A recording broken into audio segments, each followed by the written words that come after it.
Assalamualaikum warahmatullahi wabarakatuh. Perkenalkan, nama saya Nur Samsi dengan NIM 2104010084 dari kelas EKIS 2C. Baiklah, di sini saya akan menjelaskan materi tentang konsep teori ekonomi mikro. Mikro berasal dari bahasa Yunani yang artinya kecil. Dengan demikian, teori mikroekonomi boleh diartikan sebagai ilmu ekonomi kecil.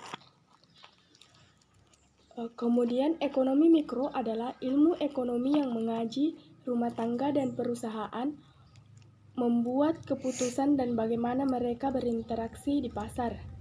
Terkait langsung dengan teori ekonomi ini adalah hukum permintaan, hukum penawaran, perilaku konsumen, perilaku produsen, dan pasar sebagai tempat berinteraksi.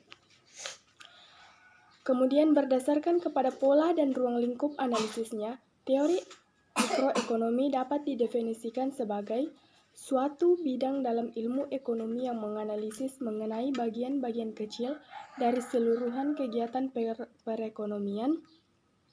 Kemudian isi pokok yang dianalisis dalam teori mikroekonomi adalah: 1. Bagaimanakah caranya menggunakan faktor-faktor produksi yang tersedia secara efisien agar kemakmuran masyarakat dapat dimaksimalkan. Kemudian yang kedua, analisis tersebut dibuat berdasarkan pemikiran bahwa kebutuhan dan keinginan manusia tidak terbatas. Kemampuan faktor-faktor produksi menghasilkan barang dan jasa untuk memenuhi kebutuhan dan keinginan masyarakat adalah terbatas.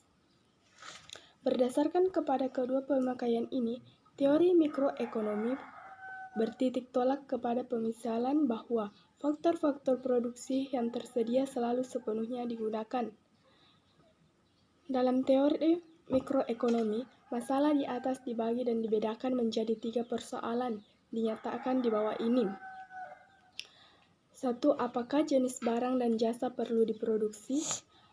2. Bagaimanakah barang dan jasa diperlukan masyarakat akan dihasilkan? 3. Untuk siapakah barang dan jasa diperlukan? Kemudian ada aspek-aspek yang dianalisis teori ekonomi mikro. 1. Interaksi di pasar barang. 2. Tingkah laku penjualan dan pembeli. 3. Interaksi di pasar faktor. Mungkin hanya itu yang bisa saya jelaskan. Bila ada kesalahan mohon dimaafkan. Wabillahi taufiq wal hidayah. Wassalamualaikum warahmatullahi wabarakatuh.